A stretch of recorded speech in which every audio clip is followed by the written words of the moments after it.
I have never been anti-RCMP. So when I came forward to talk about what happened to me, I was against the fact that I had no one to go to. We don't have a union. We don't have any official representatives. I made the mistake of going to health services, and that made my problems worse. And I realized that I had no other option than to retain a lawyer. And I'm finding more and more people are in that situation.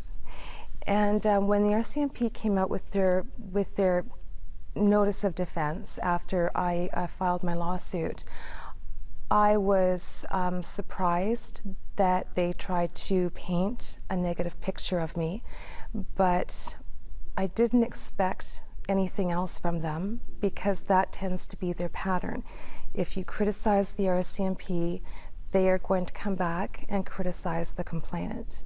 But I was actually very pleased that they came out with a response as quickly as they did, because I have girlfriends who filed lawsuits before I did, and they were still waiting for the RCMP to respond to them. Do you regret the decision to speak to us a year ago? I have mixed feelings about that one, because it's been tremendously hard on my relationships. And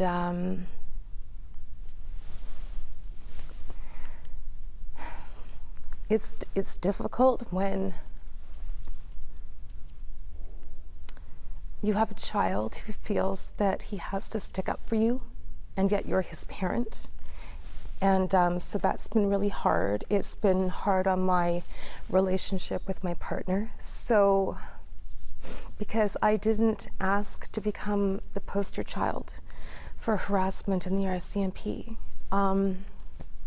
Do I regret it? No, I don't regret it. I have mixed feelings about it, but I don't regret it, because I think it's changed part of the culture within the RCMP, in that some people are able now to come forward and speak about it, and they're not going to be afraid to talk about it, because that's what made me sick, because I had no one to go to, and then I just stopped talking. I was like, well, no one wants to hear what I have to say, so I'm not going to talk about it. And I stuffed everything down, and that's what made me break. And I don't want to see other people have to go through what I went through. I want them to be happy in their careers. I want them to be able to go to work and be proud of what they do, and not be abused and treated poorly, and then to end up with post-traumatic stress disorder, physical problems, whatever it is people do to cope, and whatever happens when they're faced with that type of stress, how it affects them on a physical level as well. But no, you know what, I don't regret coming to you, and you know what, I don't regret it. I just have mixed feelings about it. We were never encouraged to speak to each other about what we were going through, about the abuse and about the harassment. And then if we did try to speak about it, we were shushed. Don't talk about it. You'll get in trouble. Don't talk about it. And now I see an effort for them to come forward, but I don't know if they're coming forward to me only, or if they are actually going to people within the organization and making complaints. I experienced harassment from day one in the RCMP. So I was a constable. I was harassed by another constable initially. I was harassed by a senior officer. Throughout my career, I was experiencing different levels of harassment. And I, as a constable or a corporal, can't complain about someone with a higher rank, because they're, number one, senior in rank. They have friends who are also very senior in rank.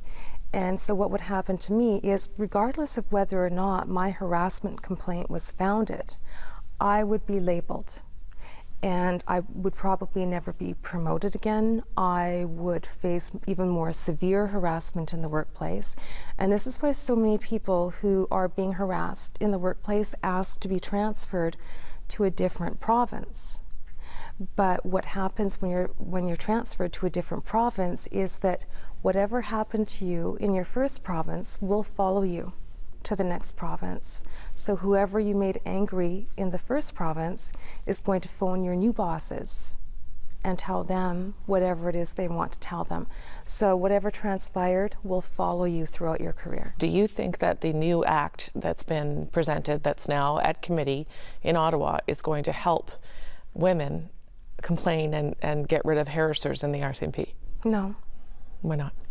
Because I think that when Commissioner Paulson spoke of ridding the RCMP of bad apples, I think he was speaking about the whistleblowers and the complainers. And I'm seeing it happen right now to many of my friends. And they're very afraid of Bill C-42 because there are already works in progress that they're experiencing where they either have to go back to work and go back into the harassing work environment, or they're going to be medically discharged. The last year has been extremely difficult. It's definitely been a learning experience, but I still struggle with leaving my house. I still struggle with maintaining my relationships.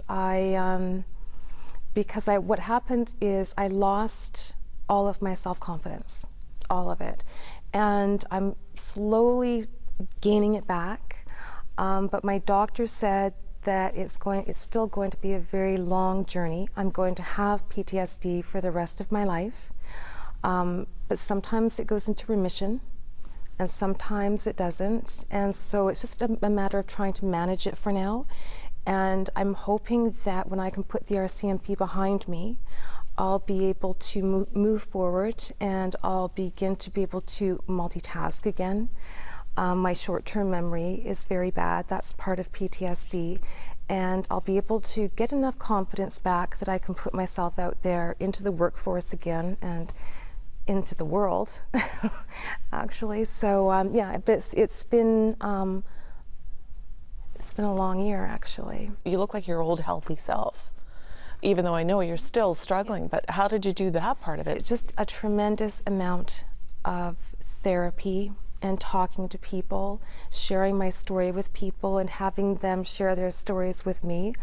My lawyer gets somewhat concerned about that because he knows that, you know, I've struggled to get as far as I am right now, and he's worried that on an emotional level, I might take backward steps by listening to other people's stories. But